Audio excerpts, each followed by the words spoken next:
ओम कृष्ण वंदे जुगतगुरु कर्मण्येवाधिकारस्ते मां फलेषु कदाचन मां कर्म फल हेतुर्भुर्मा ते संगोत्स्व कर्मणि। अर्थात कर्म करो, फल की इच्छा ना करो, क्योंकि कर्म पर तुम्हारा अधिकार है, फल पर नहीं। इसलिए सतत कर्म करते रहो। कृष्ण जन्माष्टमी पूरे देश में धूमधाम से मनाई जाती है, परंतु मथुरा, गोकुल, वृंदावन और बरसाने की जन्माष्टमी का आनंद अलग ही है।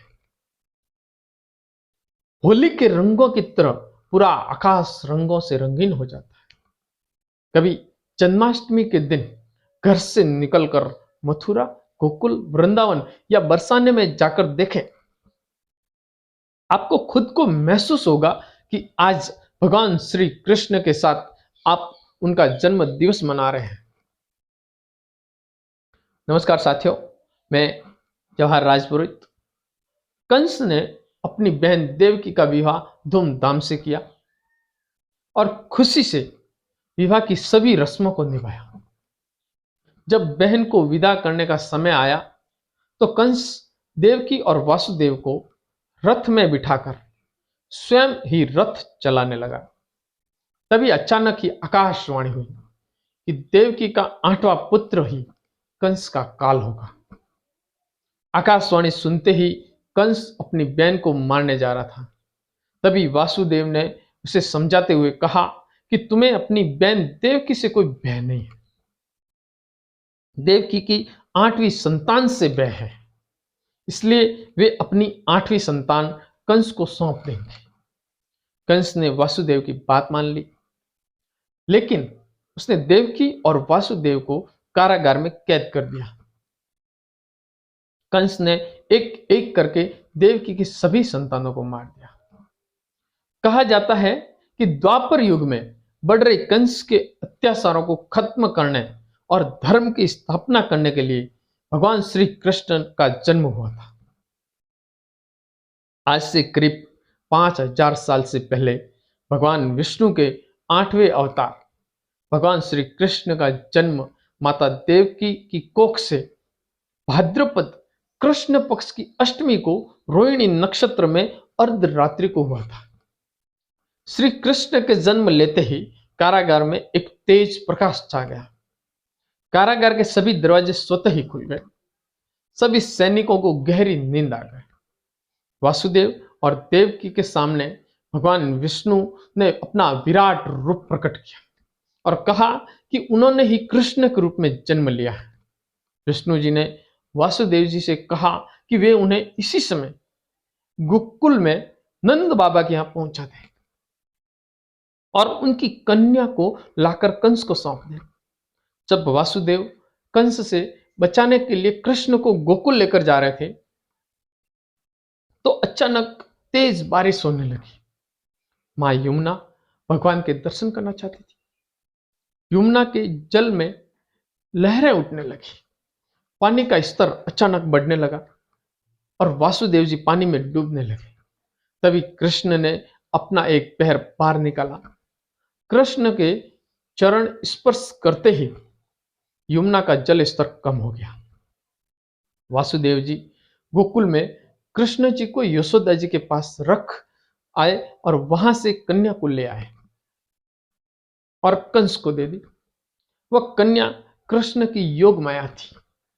जैसे ही कंस ने कन्या को मारने के लिए उसे पटकना चाहा, कन्या उसके हाथ से छूटकर आकाश में चली गई और कंस से कहा कि कंस, तुझे मारने वाले ने इस धरती पर जन्म ले लिया है। तभी कंस ने कृष्ण के समय में जन्मे हर गांव के बच्चों को मरवा दिया। अंत में कृष्ण को मरवाने के लिए पूतना को गोकुल भेजा। पूतना ने गोकुल जाके कृष्ण को दूध पिलाना शुरू किया तो कृष्ण ने पूतना का दूध पीकर पूतना के शरीर की पूरी शक्ति को क्षीण कर दिया और पूतना को मार दिया। ऐसे ही कंस को मारने से पहले कई राक्षसों का वध कर दिया। वत्सासुर, बकासुर, अगासुर, शंखसुर, अरिष्टासुर और केसी का वध किया। कैसी दैत्य का वध करने से उनका नाम केशव पड़ा।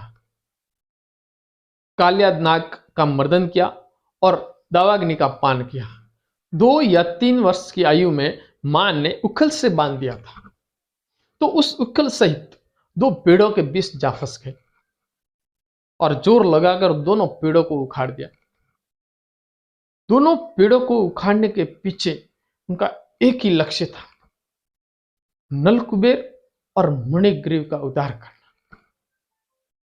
कृष्ण जब गोपियों के वस्त्र चुराया करते थे, उस समय उनकी उम्र 5 वर्ष के आसपास ही थी।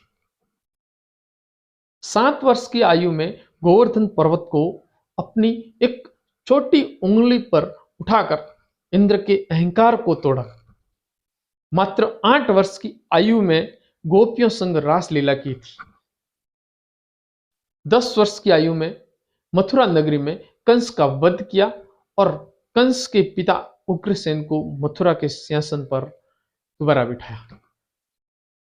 11 वर्ष की उम्र में अवंतिका में सांदीपनी मुनि के गुरुकुल में 126 दिनों में 6 अंगों सहित संपूर्ण वेदों, गज शिक्षा, अश्व शिक्षा और धनुर्विद्या सहित कुल 64 विद्याओं का ज्ञान प्राप्त किया। पंचजन्य दैत्य का वध किया और पंचजन्य शंख को ग्रहण किया। 12 वर्ष की आयु में यज्ञोपवीत संस्कार हुआ था। जन्माष्टमी पूरे भारत में मनाई जाती है और पूरा देश कृष्ण के नारों से गूंज उठता है। नंद के घर आनंद भयो, जय कन्हैया लाल की। हाथी घोड़ा पालकी, जय कन्हैया लाल की। भगवान श्री कृष्ण के जीवन से हमेशा संघर्ष करते रहने की सीख मिलती है, क्योंकि कृष्ण भगवान होते हुए भी मनुष्य अवतार में इतने संघर्ष करते हैं, तो हम तो साधारण मनुष्य मात्र हैं। इसलिए साथियों, हमेशा संघर्ष करते रहें और अपने जीवन को सुखमय बनाते रहें। जय भारत, जय श्री कृष्ण।